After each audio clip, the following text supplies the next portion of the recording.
بسم اللہ الرحمن الرحیم۔ السلام علیکم۔ فراز بیٹا، اب تم گھر جاؤ، تھوڑی دیر ریسٹ کر کے پھر آ جانا۔ بیمار ماں کے چہرے پر فکر مندی کے آثار تھے۔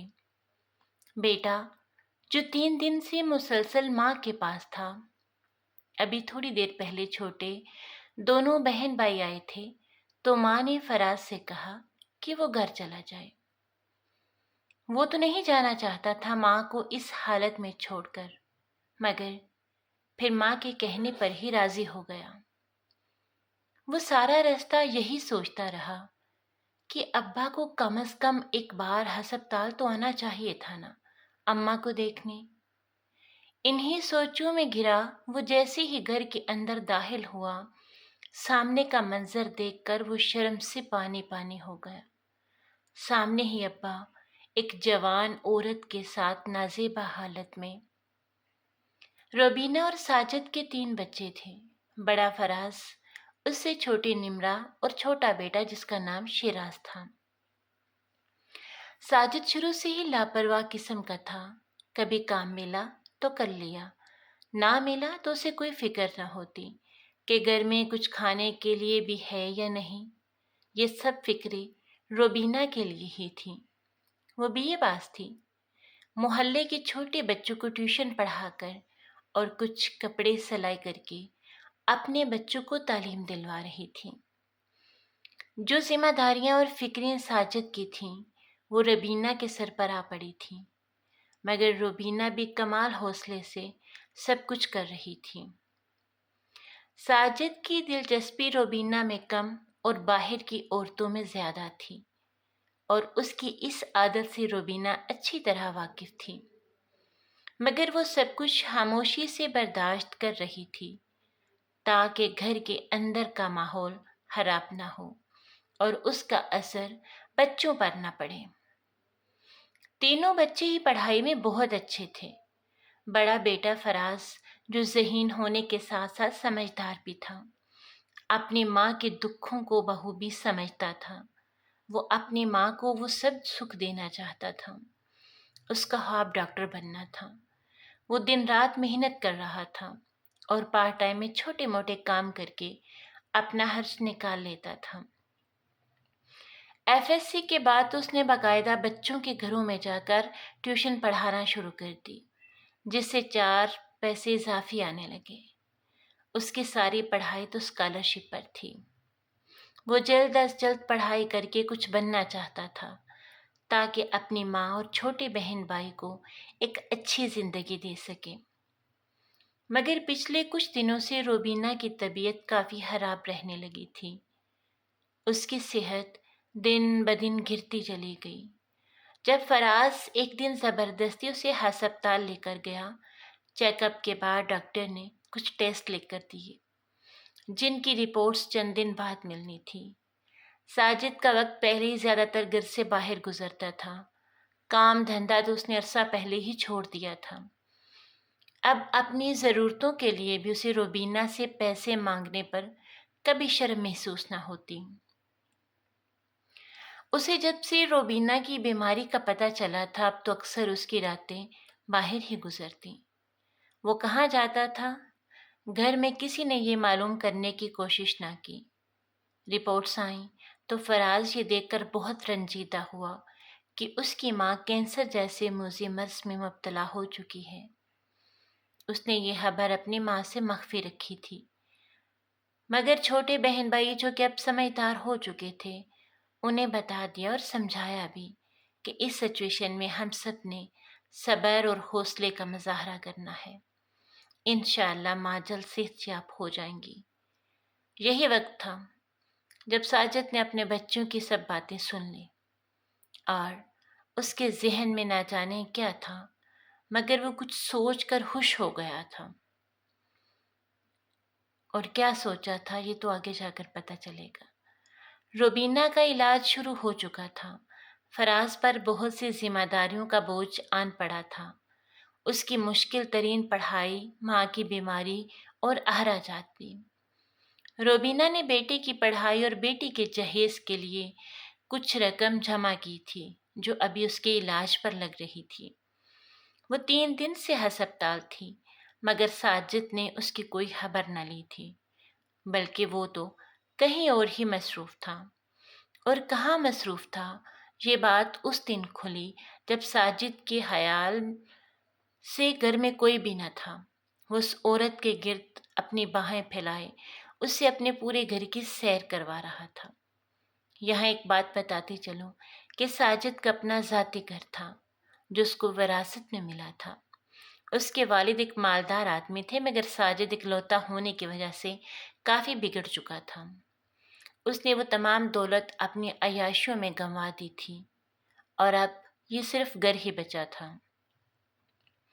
فراز نے جب اپنے باپ کو ایک انجان عورت کے ساتھ یوں نازیبا حالت میں دیکھا تو اس کا خون کھول اٹھا۔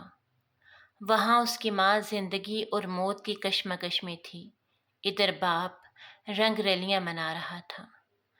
ساجد پہلے تو فراز کو دیکھ کر گھبرا گیا، مگر پھر خود کو سنبھالتے اس عورت کو خود سے دور کرتے ہوئے کہنے لگا، آؤ فراز بیٹا، رک کیوں گئے ہو؟ مگر فراز رخ پھیرے وہاں سے نکلنے لگا تو ساجد کے الفاظ نے اسے رکنے پر مجبور کر دیا۔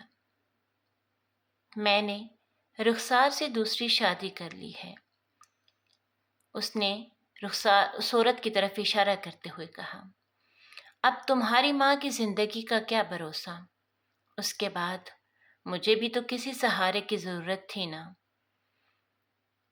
اور ویسے بھی رخسار ایک مجبور اور بے بس عورت تھی، تو سمجھو تمہارے باپ نے اسے اپنا کر نیکی کی ہے اس کے ساتھ۔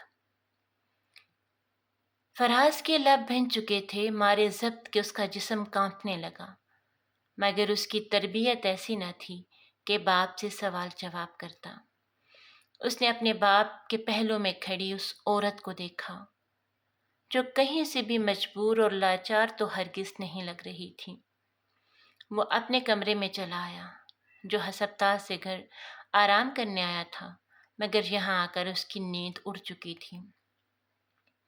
وہ یہی سوچتا رہا کہ وہ ماں کو کیا بتائے گا، کیسے بتائے گا کہ اس بیمار عورت کا شوہر اسے مردہ تسلیم کر چکا ہے۔ وہ کافی دیر ایسے ہی لیٹا چھت کو گھورتا رہا، پھر واپس ہسپتال چلا آیا۔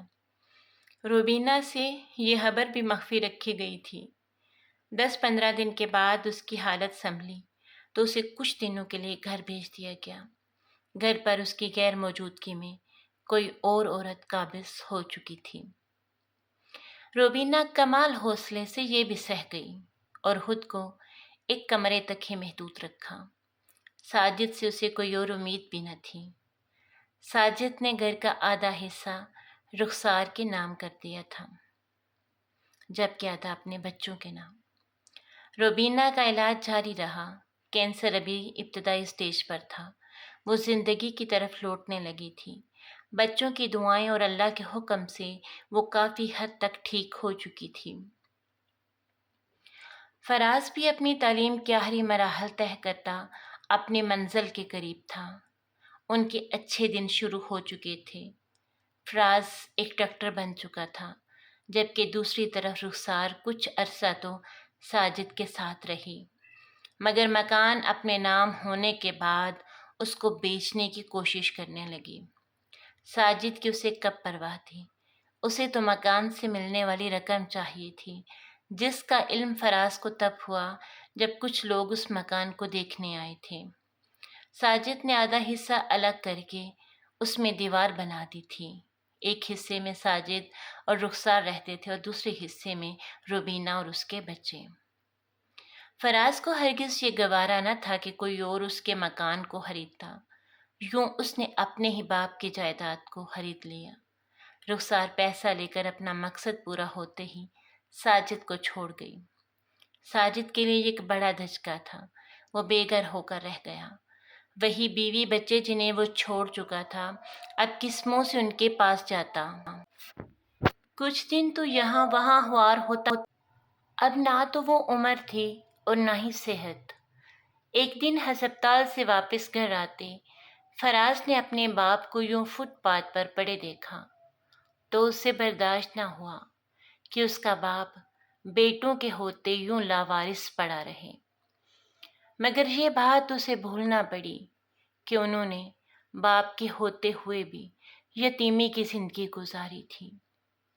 وہ باپ کو گھر لے آیا اور اس کو وہی عزت و احترام دیا گیا جو کہ ایک باپ کو اس کے بچوں سے ملتا ہے، اور یہ سب روبینہ کی اچھی تربیت کا نتیجہ تھا کہ اس نے کڑے سے کڑے وقت میں بھی ہمت اور حوصلے سے کام لیا تھا، اور وہی ہمت حوصلہ بچوں کو بھی دیا۔ باپ کے رویے پر، اس کی کمزوریوں پر بچوں کو بولنے کی اجازت کبھی نہ دی۔ وہ نہیں چاہتی تھی کہ اس کے بچے کبھی بھی اپنے باپ کے سامنے کھڑے ہو جائیں۔ وہ جیسا بھی تھا، اس کا کردار جو بھی تھا، مگر تھا تو اس کے بچوں کا باپ۔ مشکل وقت گزر چکا تھا، روبینہ صحت یاب ہو چکی تھی، اور ساجد اس کا مشکور و ممنون تھا کہ اس نے اسے معاف کر دیا تھا۔ کیسی لگی آپ کو کہانی؟ ضرور بتائیے گا۔ ملتے ہیں پھر کسی اچھی سی کہانی کے ساتھ۔